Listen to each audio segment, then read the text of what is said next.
ये है आपका अपना चैनल माई पोर्टल। साथियों, कक्षा 5 और 8 की पुनः परीक्षा सत्र 23-24 के लिए प्रवेश पत्र पोर्टल पर उपलब्ध हो गए हैं। प्रवेश पत्र कैसे डाउनलोड करेंगे और पुनः परीक्षा का टाइम टेबल क्या है, आइए आज की वीडियो में हम आपके साथ यही चर्चा करते हैं। और इसके साथ साथ हम बात करेंगे राज्य शिक्षा केंद्र के निर्देश पत्र को भी। ऑनलाइन प्रवेश पत्र डाउनलोड करने के लिए RSKMP पोर्टल पर हम चलने से पहले उस निर्देश को देख लेते हैं जो राज्य शिक्षा केंद्र से जारी हुआ है। पुनः परीक्षा के लिए जो पत्र हम तक प्राप्त हुआ है वो 3 मई को हुआ है और पत्र क्रमांक है 2032। इस पत्र को आप एजुकेशन पोर्टल से भी डाउनलोड कर सकते हैं। इसके साथ साथ इस पत्र को हमने अपने डिस्क्रिप्शन बॉक्स में भी दिया हुआ है। कक्षा 5वीं और 8वीं की पुनः परीक्षा 23-24 हेतु महत्वपूर्ण निर्देश और समय सारणी। पत्र में आगे लिखा हुआ है कि कक्षा 5वीं और 8वीं पुनः परीक्षा सत्र 23-24 दिनांक 3 जून से 8 जून की अवधि में संलग्न समय सारणी के अनुसार आयोजित की जाएगी। पुनः परीक्षा सत्र 23-24 के आयोजन संबंधी महत्वपूर्ण दिशा निर्देश कुछ इस तरह से हैं, जिनको हम संक्षिप्त में आपके साथ शेयर करते हैं। पहला यह कि प्रोजेक्ट कार्य के अंकों की प्रविष्टि। ऐसे बच्चे जिनके प्रोजेक्ट कार्य छूट गए हैं, रह गए हैं, उन बच्चों के प्रोजेक्ट कार्य की एंट्री आपको करना है। दूसरे बिंदु है पुनः परीक्षा हेतु परीक्षा केंद्र, और ये कार्य BRCC के द्वारा पूरा किया जाना है।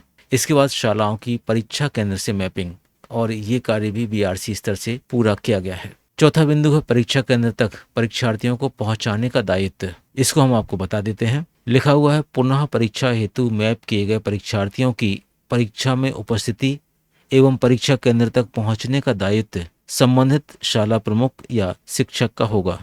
शासकीय शालाओं के परीक्षार्थियों को निर्धारित परीक्षा केंद्र तक पहुंचाने में होने वाला व्यय स्कूल कंटिजेंसी मद से किया जा सकेगा। पांचवा बिंदु है परीक्षार्थियों को प्रवेश पत्र जारी करना, और इसमें निर्देश है कि पुनः परीक्षा हेतु शाला प्रमुख या जन शिक्षा केंद्र प्रभारी BRC या DPC के लॉगिन पर पोर्टल से परीक्षार्थियों के प्रवेश पत्र डाउनलोड करने की सुविधा रहेगी। समस्त BRCC यह सुनिश्चित करेंगे कि उनके ब्लॉक के सभी परीक्षार्थियों को प्रवेश पत्र समय से प्राप्त हो जाए। और ये पत्र हमें मिला था संचालक महोदय का राज्य शिक्षा केंद्र भोपाल से। अब हम देख लेते हैं पुनः परीक्षा का टाइम टेबल कक्षा 5 और कक्षा 8 दोनों का।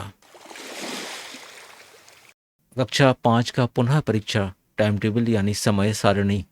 समय है प्रातः 9 बजे से 11:30 तक, और कुल अवधि है 2 घंटे 30 मिनट, 2.5 घंटे की। परीक्षा का पहला प्रश्न पत्र 3 जून को होगा, दिन है सोमवार, और इस दिन होगी प्रथम भाषा हिंदी, अंग्रेजी, उर्दू या मराठी।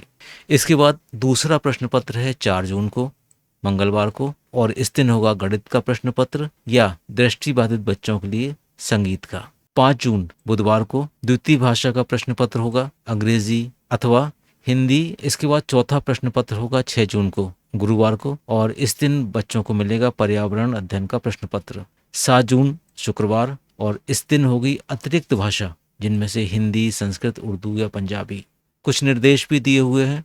दिव्यांगजन अधिकार अधिनियम 2016 के प्रावधान अनुसार निःशक्त विद्यार्थियों को निर्देश अनुसार अतिरिक्त समय या लेखक की सुविधा प्रदान की जाए। दूसरा है प्रथम भाषा के रूप में उर्दू, मराठी का चयन करने पर द्वितीय भाषा अंग्रेजी तथा अतिरिक्त भाषा के रूप में हिंदी का चयन करना अनिवार्य होगा। तीसरा है प्रथम भाषा के रूप में अंग्रेजी चयन करने पर द्वितीय भाषा हिंदी का चयन करना अनिवार्य होगा। चौथा है परीक्षा अवधि में स्थानीय या अन्य अवकाश घोषित होने पर भी परीक्षा निर्धारित समय सारणी के अनुसार संपन्न होगी।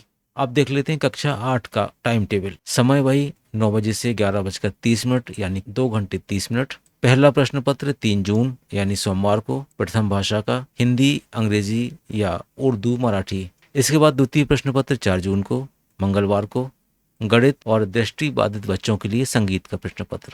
तीसरा प्रश्न पत्र 5 जून को दिन बुधवार द्वितीय भाषा का होगा। 6 जून यानी गुरुवार विज्ञान भाषा का प्रश्न पत्र होगा, और 5वां प्रश्न पत्र 7 जून यानी शुक्रवार को तृतीय भाषा, जिसमें से संस्कृत, हिंदी, उर्दू, मराठी, उड़िया, पंजाबी, गुजराती इनका होगा। और 8 जून शनिवार को होगा सामाजिक विज्ञान का प्रश्न पत्र।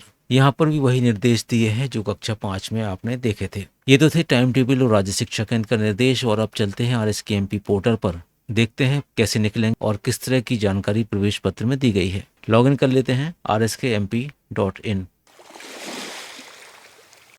स्कूल के लॉगिन ID पासवर्ड से हम एंटर करेंगे कैप्चा कोड 5वीं 8वीं 2023 का ऑप्शन, और इसमें दूसरा ऑप्शन है एडमिट कार्ड का। इस वाले ऑप्शन से आप अपने विद्यालय के समस्त बच्चों के एडमिट कार्ड निकाल पाएंगे। और अगर हम तीसरा option admit card individual click करते हैं और इससे आप प्रत्येक बच्चे की अलग अलग समग्र आईडी डालकर निकाल सकते हैं। दोनों ऑप्शन एक बार देख लेते हैं। पहला ऑप्शन एडमिट कार्ड का, यहाँ पर जिस स्कूल से आप लॉगिन करेंगे उसका यूडाइस कोड आपको लिखा हुआ मिलेगा। कक्षा सिलेक्ट करना है और जब सिलेक्ट हो जाए तो इसके बाद शो बटन दबाएंगे तो आपके सामने बच्चों के प्रवेश पत्र आ जाएंगे। प्रवेश पत्र में बच्चे को अपना रोल नंबर मिलेगा, पंजीयन क्रमांक मिलेगा, परीक्षा केंद्र कौन सा है यहाँ पर उसका नाम लिखा हुआ मिलेगा। विद्यार्थी अपना नाम यहाँ देख सकते हैं, अगर स्पेलिंग मिस्टेक या कुछ भी है इसको आपको समय रहते सही कराना है। इसके बाद पिता का नाम इस पर लिखा हुआ है, शाला का नाम यहाँ पर लिखा हुआ है किस विद्यालय का ये बच्चा है। इसके बाद प्रवेश पत्र पर भी टाइम टेबल यहाँ लिखा हुआ है, पहला प्रश्न पत्र कब होगा, दूसरा कब होगा, तीसरा कब होगा, चौथा कब होगा और पांचवा कब होगा। साथ में विषय भी दिए हुए हैं कि बच्चे ने किस विषय को सिलेक्ट किया है, चयन किया है। परीक्षा का समय भी यहाँ दिया हुआ है, परीक्षा का माध्यम भी आप यहाँ पर लिखा हुआ देख पा रहे हैं। विद्यालय से इस तरह के प्रवेश पत्र बच्चों को वितरित किए जाएंगे जिसपे ये इस तरह के हस्ताक्षर करके बच्चों तक पहुंचाना अनिवार्य होगा। इसी तरह से आप किसी एक बच्चे का एडमिट कार्ड निकालना चाहते हैं तो वहां पर आपको बच्चे की समग्र आईडी लिखना है और इसके बाद शो करेंगे तो बच्चे का एडमिट कार्ड आ जाएगा। बच्चे का एडमिट कार्ड आ जाने के बाद आपको यहाँ पर एक्सेल, पीडीएफ और वर्ड तीनों में एक्सपोर्ट करने की सुविधा दी गई है। और अगर आप डायरेक्ट प्रिंट भी करना चाहते हैं तो यहाँ पर एक प्रिंटर का ऑप्शन दिया है, आप इसको क्लिक करेंगे तो यहाँ से प्रवेश पत्र सीधे प्रिंट हो जाएंगे।